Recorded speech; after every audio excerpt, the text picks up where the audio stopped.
Hello everyone, welcome to my channel E English study. Friends, मैं Mukesh sir आज आपको बहुत ही स्पेशल सेंटेंसेस पढ़ाने जा रहा हूँ जिनका आमतौर पर स्पोकन इंग्लिश में बहुत ज़्यादा यूज किया जाता है। ओके, यानी आज आप जो देखेंगे कुछ ऐसे वर्ड्स होंगे जैसे कभी न कभी, कहीं न कहीं, कोई न कोई, कुछ न कुछ, इस तरीके के वर्ड्स हैं। ओके, जिनका स्पोकन इंग्लिश में बहुत यूज किया जाता है फ्रेंड्स। लेकिन इन सभी की मैं इंग्लिश के साथ साथ हर एक वर्ड से मैं आपको तीन तीन एग्जाम्पल बताऊंगा ताकि आपका हर कॉन्सेप्ट अच्छे से क्लियर हो जाए। ओके, तो चलिए फ्रेंड्स स्टार्ट करते हैं विदाउट गेटिंग लेट। तो आज आपका पहला वर्ड है कभी न कभी, जिसका इंग्लिश होता है सूनर और लेटर या फिर सम टाइम और दी अदर। तो फ्रेंड्स यहाँ पे और दी अदर ही पढ़ा जाएगा और द अदर नहीं, क्योंकि किसी भी वर्ड का अगर वॉबल साउंड होता है, वॉबल साउंड से जो वर्ड स्टार्ट होता है और उसके पहले दा लगा होता है तो दा न पढ़ के उसको दी पढ़ा जाता है। ओके, तो चलिए स्टार्ट करते हैं। इसके तीन एग्जाम्पल लेते हैं। पहला एग्जाम्पल है जैसे कभी न कभी तुम्हें उससे मिलना पड़ेगा, you will have to meet him sooner or later. या फिर इसको ऐसे भी बनाया जा सकता है, you will have to meet him some time or the other. Okay, दोनों ही तरीके से इसको बनाया जा सकता है। अब दूसरा एग्जाम्पल है जैसे कभी न कभी मैं उसे सबक सिखाऊंगा, I will teach him a lesson sooner or later. I will teach him a lesson sooner or later. इसको ऐसे भी बनाया जा सकता है, I will teach him a lesson some time or the other. Okay, तीसरा एग्जाम्पल है जैसे कभी न कभी तुम्हें शादी करनी पड़ेगी, कभी न कभी तुम्हें शादी करनी पड़ेगी। इंग्लिश है you will have to marry sooner or later. Okay, some time or the other से भी इसको बनाया जा सकता है। अब फ्रेंड्स देखते हैं अगला एक्सप्रेशन जो है कहीं ना कहीं, जिसका इंग्लिश होता है somewhere or the other. Okay, चलिए इसके कुछ एग्जाम्पल देखते हैं। जैसे पहला एग्जाम्पल है मुझे कहीं ना कहीं नौकरी करनी पड़ेगी, I will have to do job somewhere or the other. I will have to do job somewhere or the other. Okay, अब दूसरा एग्जाम्पल देखते हैं, तुम्हें कहीं ना कहीं स्टे कर लेना चाहिए था। इसकी इंग्लिश है you should have stayed somewhere or the other.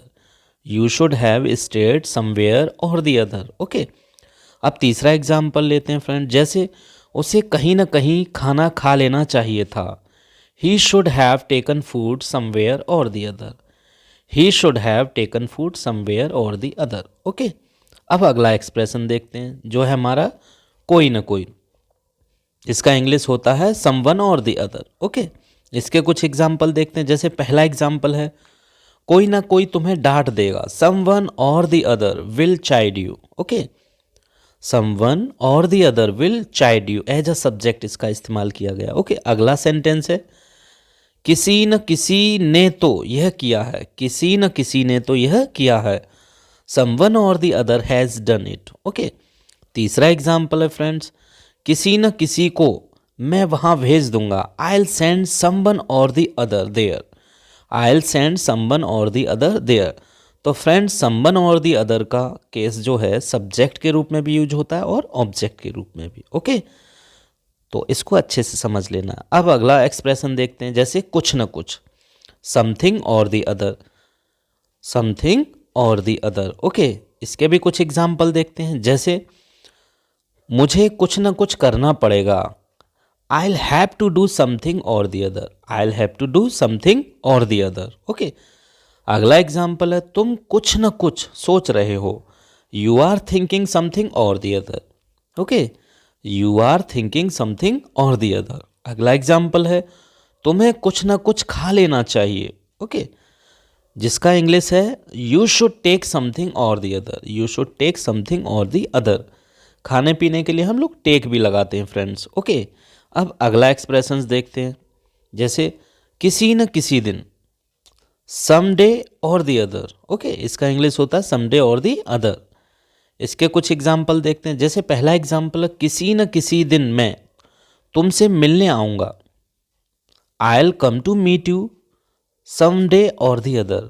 I will come to meet you someday or the other. Okay, अगला एग्जाम्पल है जैसे मैं इस मकान को किसी न किसी दिन खरीद लूँगा, I will buy this house someday or the other. I'll buy this house someday or the other. Okay, अगला एग्जाम्पल है, तुम्हें किसी न किसी दिन इसका हर्जाना भरना पड़ेगा. You will have to pay for it someday or the other. You will have to pay for it someday or the other.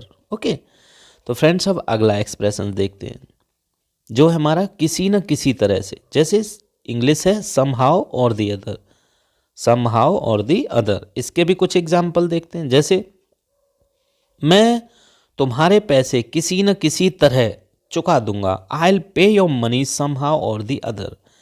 I'll pay your money somehow or the other. Okay, अगला example है, मैं इसे किसी न किसी तरह से कर लूँगा. I'll do it somehow or the other. I'll do it somehow or the other. Okay, अब तीसरा एग्जाम्पल देखते हैं, जैसे किसी न किसी तरह से मैं तुम्हारी मदद कर दूंगा. I'll help you somehow or the other. Okay, I'll help you somehow or the other. Okay, अब अगला एक्सप्रेशन देखते हैं, जैसे तैसे या किसी तरह से, जिसका इंग्लिश होता है somehow. ओके, anyhow भी होता है.